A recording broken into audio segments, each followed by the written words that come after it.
So the message that I want to share with you today is something that I had shared with State College a few months ago when we were down there. I had shared, and so I thought, well, maybe I could share that with you all here today. And so I was looking over it this week and made a few modifications to it. But the title of what I want to talk about today is called this. It's Created to Flourish. Created to Flourish. And we want to talk a little bit about human flourishing and God's design for human flourishing. And first of all, we'll start with a definition for the word flourishing. How do we define this term? What do we mean by flourishing? And can define it like this: to grow or develop in a healthy or vigorous way, especially as the result of a particularly favorable environment. Grow or develop in a healthy or vigorous way, especially as the result of a particularly favorable environment.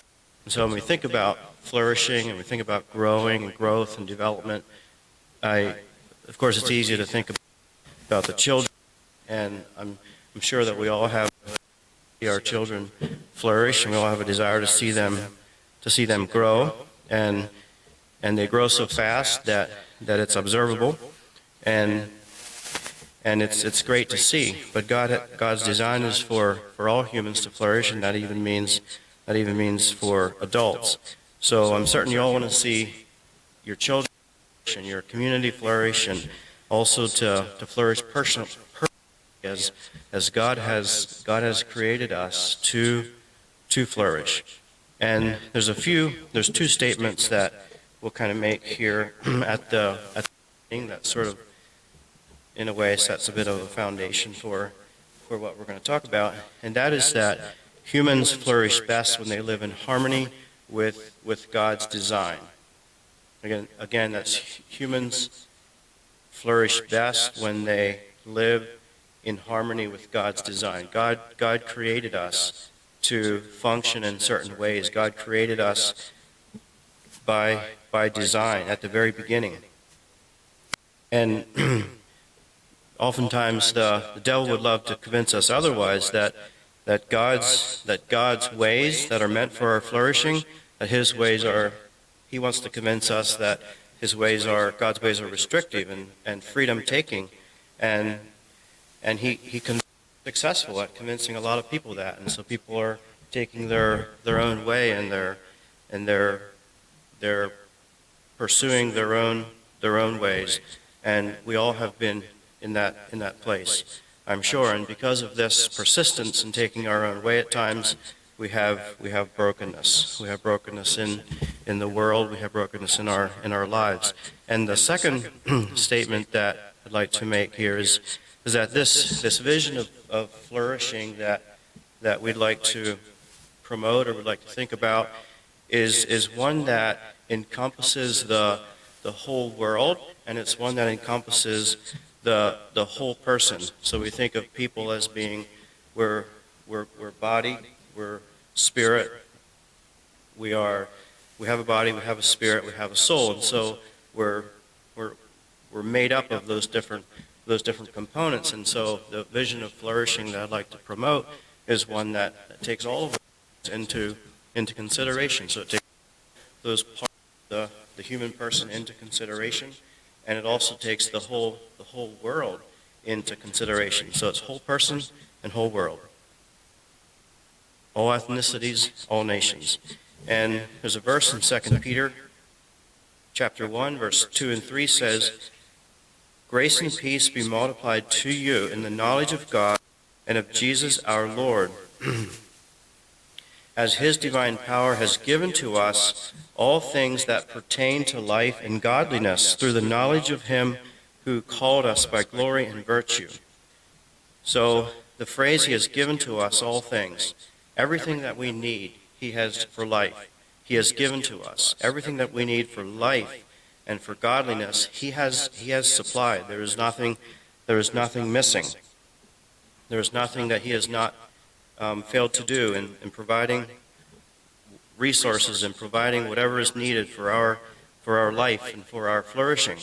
But we have to acknowledge that humans are broken and that we are broken, and at times that we have made, or I have made, my own flourishing, my own life, the highest priority. The world is broken, and so our vision of flourishing needs to be tempered by that. We have real needs, we have very real struggles, we have very real questions. And again, but He has given us everything that we need for life and for godliness. And He is doing the work of mending, and He is doing the work of restoring, and He is doing the work of putting back together those broken pieces of our life. And I'd like to put the first picture up. It's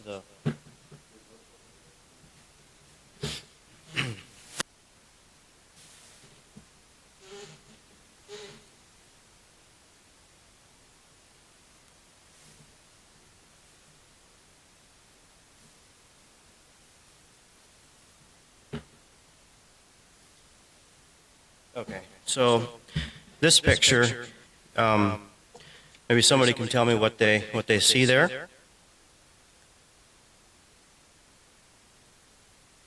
Can you figure out what it is? A wheelchair? So some of you will probably know where I'm headed with this. Where is the wheelchair? All right, yeah. So this happened a few months ago at the cafe, where we had noticed on Wednesday possibly, where there was some EMTs going into the bank across the street from the cafe. And in the entryway of the bank there, we could see them kneeling down, and they were working on somebody, obviously trying to resuscitate or help them. And this went on for a little while, and after a while, there's this great big blind over this large window. After a while, this blind was pulled down and over the window, and the EMTs came out, and they went away, and they did not take anybody with them. And so early afternoon, another vehicle came, and a few men went inside and came out, brought the body out. Some of you actually saw this happening. I wasn't there at the time. And put it into their vehicle and went away. And later in the day, all that was left of the event was this wheelchair that was sitting there on the sidewalk. And a few days later, I went out to the dumpster to throw some trash in, and this is what I found, this picture up here. A few days later, it had ended up in the dumpster where we throw our garbage. And so and I thought, oh, can this be? Should I salvage this chair? Should I, what should I do? And so I thought, well, I'm going to take a picture. And it's not just to try and desecrate it or anything, but to me it's just a poignant reminder of this story. And there's so many stories like this in the world. But who was this person? Who was this unknown person? Does anybody know? And this kind of haunted me for a few days. Who was this person? And I searched the internet for obituaries and news stories and police logs and anything that could shed some light on who this unnamed individual was. And one day, another homeless friend came in to the cafe, and I asked him what he knew. I told him a little bit what I knew and about the wheelchair. And he said, well, he can only think of one person who lives in this immediate area and who would have been on a wheelchair, and his name was Kevin. So I learned his name, but I know nothing more of his story other than that he was homeless and that he slept in the entryway to the bank where he could have access to by using his credit card to get into the ATM. He would go in there apparently and sleep at night. And like I said, a few days later, this wheelchair had been in the dumpster, and I took a picture of it. So that's one story. And another story, at the same time, or around the same time that I'd given this message, there was a 27-year-old woman who was traveling from Boston to West Springfield, It's Alex Demianchuk's sister, on a Wednesday evening, and she struck a truck that was parked on the side of the highway. The truck was parked on the shoulder, and she struck the back of it, and going at a high rate of speed, and she died at the scene. So my point in sharing these two stories is just to temper, in a sense, right at the beginning with our ideas, our vision, our hopes for flourishing, that it's tempered by very real life. And there's many examples of flourishing cut short. Where was their opportunity to flourish? Where was their opportunities to go on and live successful and happy and long lives? What more can we do? What more should we do to promote flourishing in our broken world? Life is cut short, addictions sap energy and life, accidents happen, wars happen, children suffer. These things are a very real part of our world. And so I'd like to turn to Psalm chapter 1. Psalm chapter 1.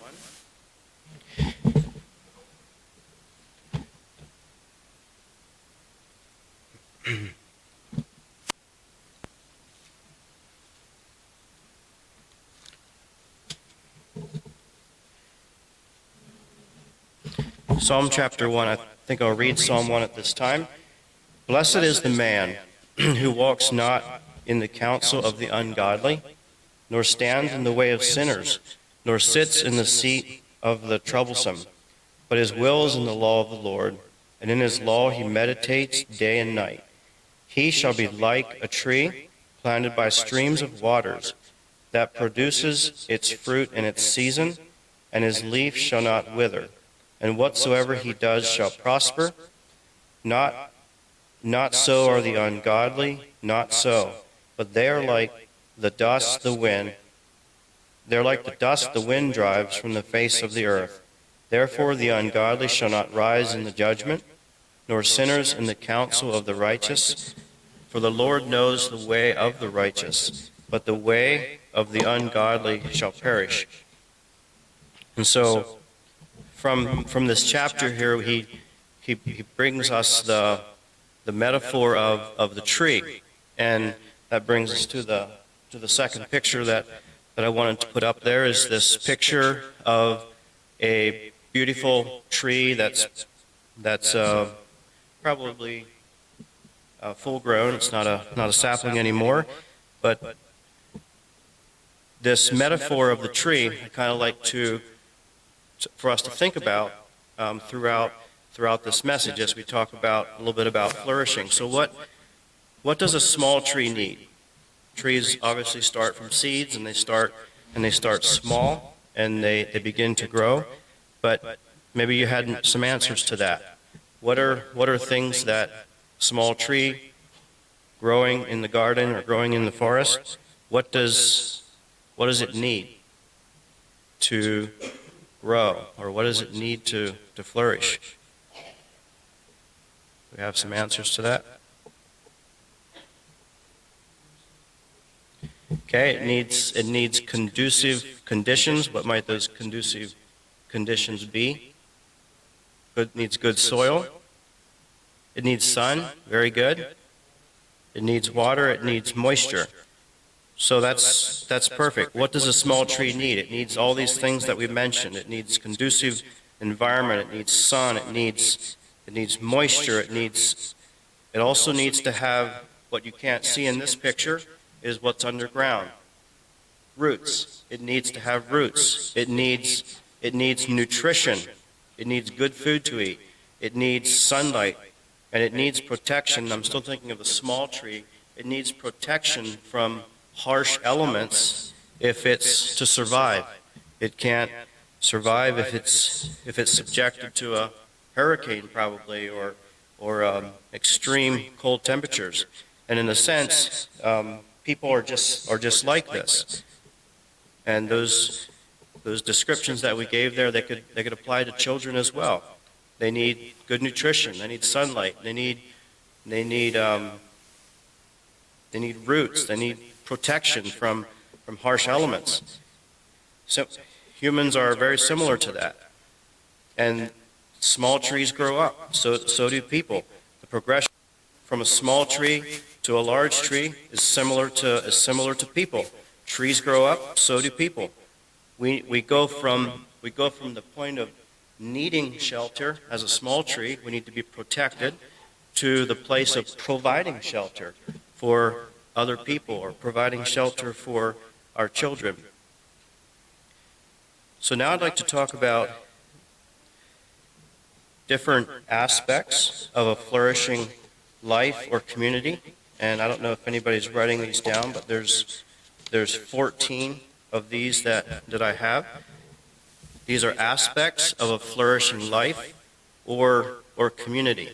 And remember how I said at the beginning that the vision of flourishing is that that encompasses the whole person. So some of these may apply more to body, some might apply more to spirit or to soul, but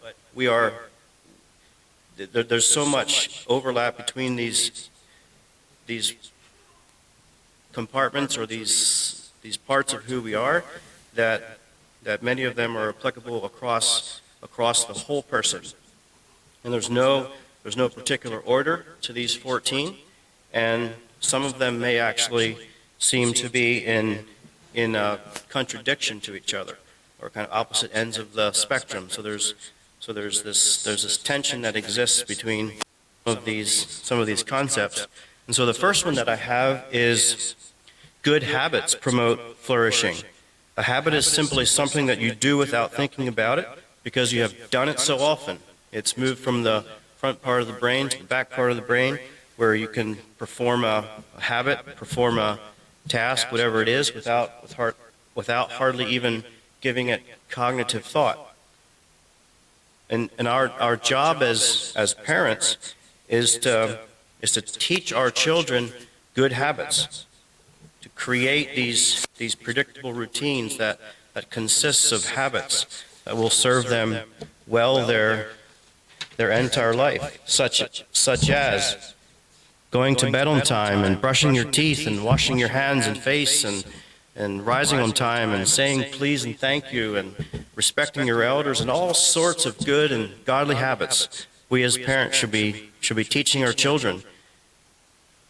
We teach our children that they need to suppress their impulses rather than a habit of being gratified instantly. It's delaying that and suppressing the impulses. And this point about good habits promoting flourishing isn't just for children, but it's for adults as well. Do we have habits as adults that are keeping us from flourishing? Our usage of time, our habits of spending, our habits of eating, habits of exercise. And why are habits so important? I thought about the quote that comes from Ralph Waldo Emerson, where he says, "Sow a thought and you reap an action. Sow an act and you reap a habit. Sow a habit and you reap a character. Sow a character and you reap a destiny." Okay, number 2, good diet promotes flourishing. What types of food are we putting into our bodies? What types of food are we training our children to enjoy? Is it the healthy and the nutritious food, or is it the cheap snacks that don't truly nourish? The same could be asked about our spiritual health and our mental health. What is the diet? What are the things that we're putting into our minds? And because what we put into our minds, what we put into our bodies, it matters greatly. Number 3, obedience to God's commands promotes flourishing. And I'll read from Proverbs chapter 3 here. It says, "My son, do not forget my law, but let your heart keep my commands. For length of days and long life and peace they will add to you. Let not mercy and truth forsake you. Bind them around your neck. Write them on the tablet of your heart, and so find favor and high esteem in the sight of God and man. Obedience to God's commands promotes flourishing. Point number 4, physical exercise promotes flourishing. This comes from 1 Timothy 4, verse 8, where he says, "For bodily exercise profits a little, but godliness is profitable for all things, having promise of the life that now is and of that which is to come." So we see here that he's actually pointing out that godliness is profitable, but he's also saying that physical exercise has its profit as well. Get regular exercise. It lowers your risk of obesity and heart diseases and high blood pressure and high cholesterol and strokes and lots of other things. Physical exercise promotes flourishing. Number 5, self-sacrifice promotes flourishing. Self-sacrifice promotes flourishing. Luke 17:33, Jesus says, "Whoever seeks to save his life will lose it, and whoever loses his life will preserve it." And I'll tell you a story with this point, and some of you may have heard it before. Sadhu Sundar Singh and a companion were traveling through a pass in the Himalayas when they came across a body lying in the snow. They found he was barely alive. Singh wanted to stop and help the man, but his companion refused, saying they would lose their own lives if they burdened themselves with him. Sundar Singh could not leave the man to die, so he bade his companion farewell. After doing what he could for the stranger, Singh lifted the man onto his back to carry him. With great exertion, he pushed forward. Gradually, the heat from Singh's body began to warm the near-frozen body of the stranger, and he revived. Before long, both were able to walk side by side, stopping occasionally to encourage each other. Before long, they caught up with the former companion lying in a heap. He was dead, frozen by the cold. Point number 6 is stability promotes flourishing. Think about that tree that we have a picture of here. That tree has its roots that go down. Stability or rootedness is necessary for flourishing. Every time a plant is transplanted, if it even survives, it gets set back. Transitions and change, those kinds of things can be difficult, so stability is one of the things that can promote flourishing. Number 7 is adversity. Adversity, and this is one that can almost seem slightly at odds with the one I just gave, but number 7 is adversity promotes flourishing. It builds strength. If life were all downhill, we wouldn't develop skills, discipline, strengths, both spiritually and physically, to survive. And to illustrate this point, I have observed before that when in the springtime, Doreen grows these little plants in her greenhouse, these little trays, lots of little tomato plants growing there. And when they're small and they're in the greenhouse, I'll see her brushing her hand over the tops of them, like this, just brushing them back and forth, and that's an attempt to help them develop stronger stalks and stronger stems so that they are prepared for life outside the greenhouse. Number 8, confession promotes flourishing. James 5:16 says, "Confess your faults one to another, and pray for one another that you may be healed. The effective, fervent prayer of a righteous man avails much." Too many times we've kept our matters and our struggles between God and me only. But James says here that if we confess our faults to one another, that we can find healing there. Point number 9 is good boundaries in relationships promote flourishing, and life is full of relationships. There are different types of boundaries. There's boundaries of time. There's emotional boundaries. There's physical boundaries. You might tell someone that you would meet them at 1 o'clock, but you don't show up till 1:30. Well, disrespected a boundary.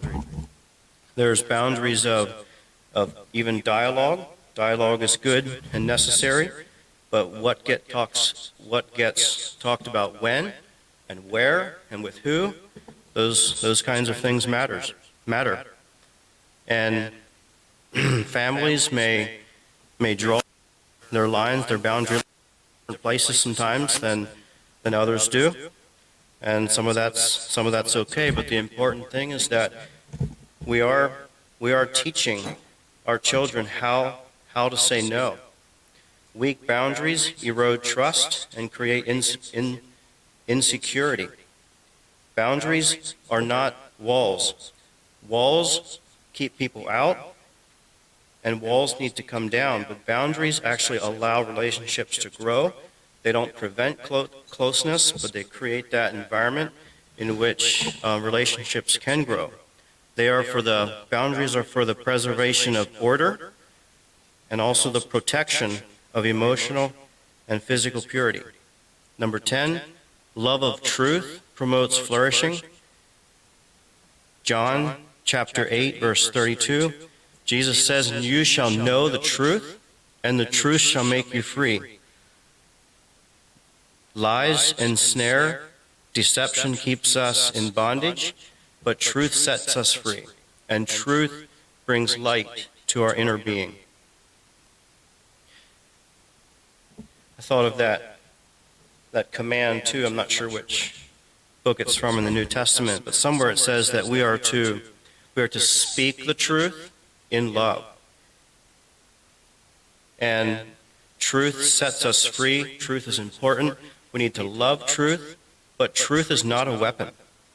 Just because something is true doesn't mean that it needs to be said. It needs to first pass through this test of love, or pass by this gate, you could say, of love. Is it being motivated from a heart of love? Can it be said in love?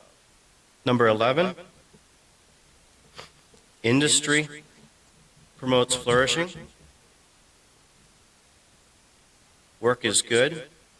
We are commanded to work and to provide, to occupy the mind in profitable channels, and productivity is necessary for flourishing. But there can be a challenge here, and I'm not sure that Disciples Fellowship needs to be encouraged at all to work more. But work is a good thing. That's the point. Sometimes there can be a challenge where work is consuming too much time. Men can hide at their work, or in their office, or in their truck. And I thought of this prayer that says, "May God give us enough work for our life, and enough life for our work."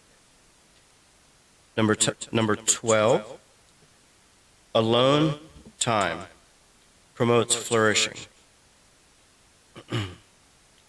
I'm thinking here of the cultivation of spiritual disciplines, such as prayer and fasting and meditation, and talking to myself with that. This alone time, of course, there can be a selfish expression to that, where alone time is more about me time, such as, or where we care more about our flourishing than we care about the flourishing of others, such as my needs, my health, my comfort, my beauty, my security. We care more about those things than the flourishing of others, but that's not what I want to promote here.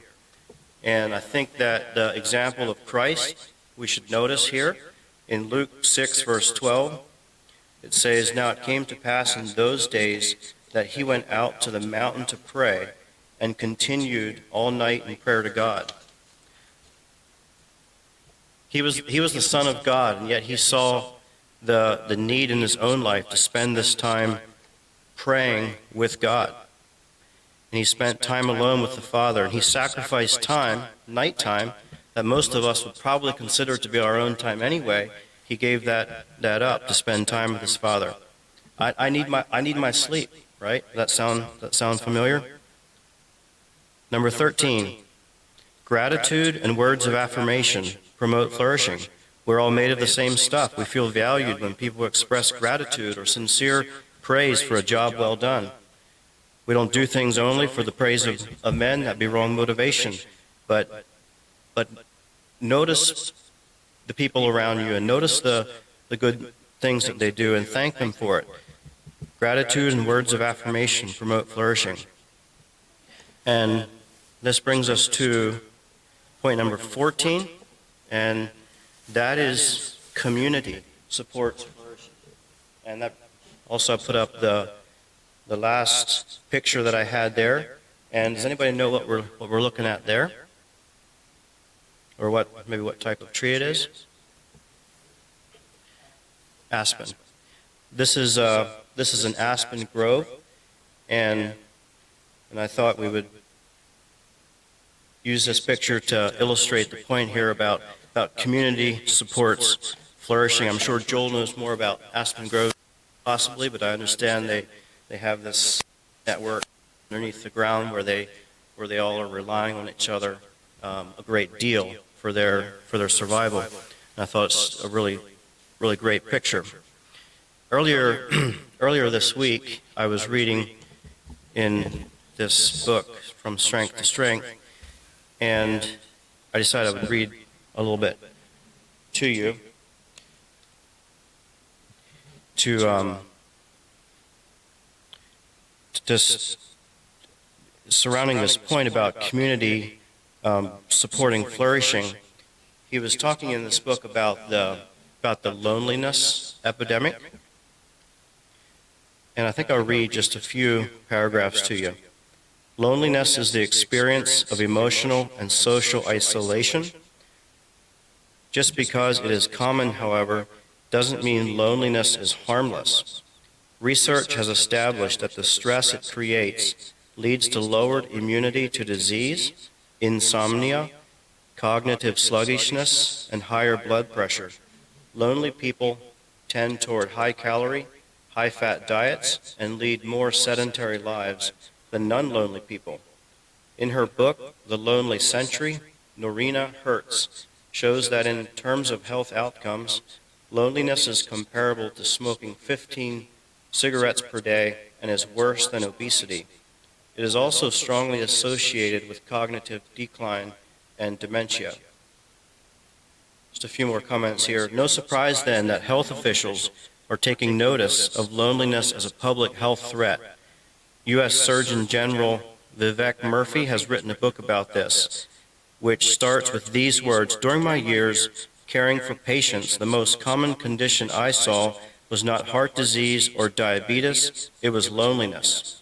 And indeed, one doctor I interviewed for this book told me that he has longtime patients, often very successful people, who come to him basically just to have someone to talk to, with whom they can be completely honest. The U.S. Health Resources and Services Administration has declared a loneliness epidemic, specifically citing the increasing phenomena of no participation in social groups, fewer friends, and strained relationships as the culprits. For healthcare companies, loneliness is driving up costs.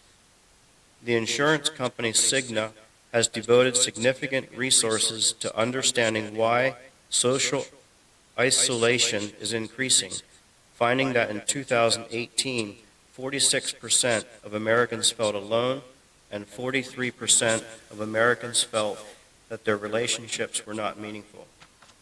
I think I'll stop reading from that book right now, but I was just this week I was reading that and thought that was kind of interesting observation about the loneliness epidemic. But coming back to this point about community and the need for community and how it supports flourishing, what does a flourishing community look like? One that supports the health and the well-being of all. What are some of the components of that? Transparency, there's nothing hidden. Vulnerability, confession, forgiveness, surrender, acceptance, belonging, empathy. It's where we worship together, walk together, work together, wonder together, weep together. It's often desperately where we want to be, and yet sometimes we fear to be. Philippians 2, verse 3 says, "Let nothing be done through selfish ambition or conceit, but in lowliness of mind let each esteem other better than themselves." This thought here of esteeming others better than ourselves is being kind of foundational to making relationships within community work. We need to care more about the flourishing of our brother and of our sister more than we care about the flourishing of ourselves. And in that process, we ourselves are helped. I remember what Patrick Matthews has said many times, that when A helps B, A is made better. I have a few more things I'd like to share with you from Henry Nouwen and also Larry Crabb. Some of you might be familiar with Henry Nouwen.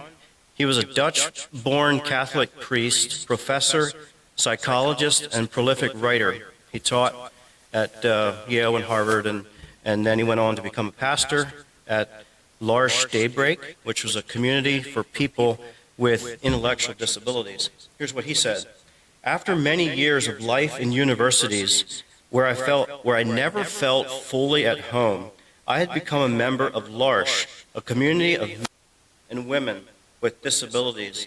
I had been received with open arms, given all the attention and affection I could ever hope for, and offered a safe and loving place to grow spiritually as well as emotionally.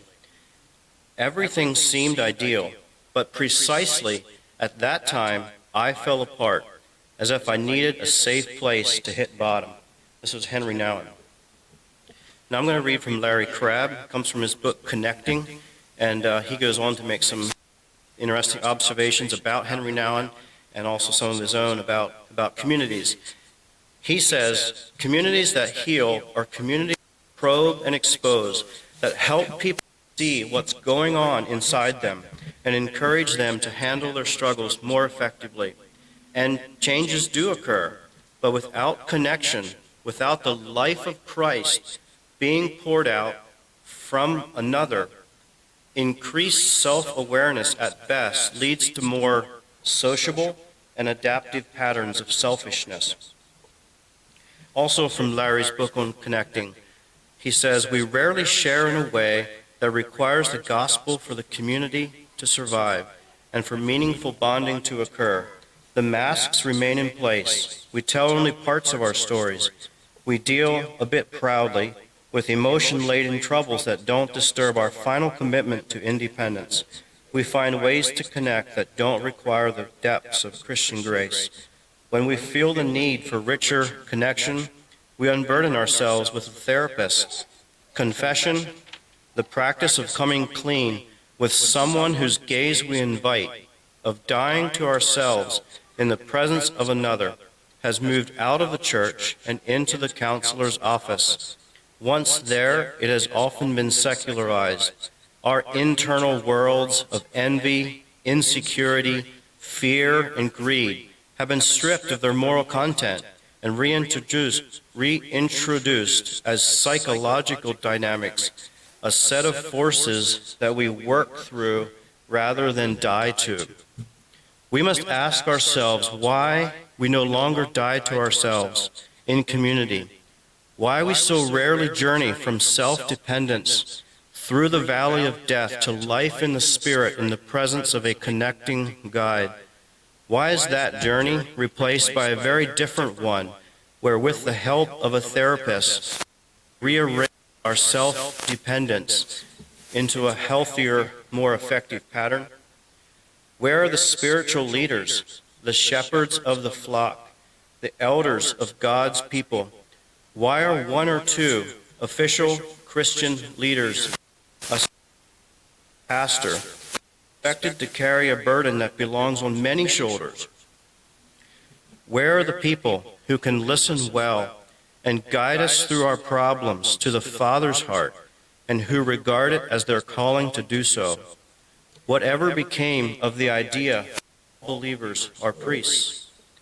Our communities are filled with people desperate to unburden themselves in the presence of another, to be known at a level where the only antidote to disdain is grace, to sink beneath death's dark waters, while in the grip of strong hands that promise to raise them up into newness of life. So beautiful. I wanted to close yet with the words of a song that I think is also beautiful. Some of you may have heard this song before. Did you hear of the city on a hill? Said one old man to the other.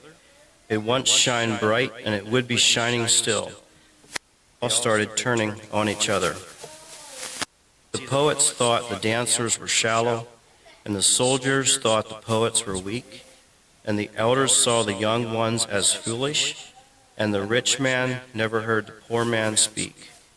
One by one ran away, their made-up minds to leave it all behind, and the light began to fade in the city on the hill, the city on the hill. Each one thought that they knew better, but they were different by design. Instead of standing strong together, they let their differences divide. One by one, they ran away with their made-up minds to leave it all behind, and the light began to fade in the city on the hill, the city on the hill. And the world is searching still. But it was the rhythm of the dancers that gave the poets life. It was the spirit of the poets that gave the soldiers strength to fight. It was the fire of the young ones. It was the wisdom of the old. It was the story of the poor man that needed to be told. One by one, will we run away with our made-up minds to leave it all behind as the light begins to fade in the city on the hill, the city on the hill? The Father's calling still, come home to the city on the hill, come home. May God help us to be a city on a hill, and may he be glorified by our lives. Now may the God of peace himself sanctify you completely, and may your whole spirit, soul, and body be preserved blameless at the coming of our Lord Jesus Christ. Amen.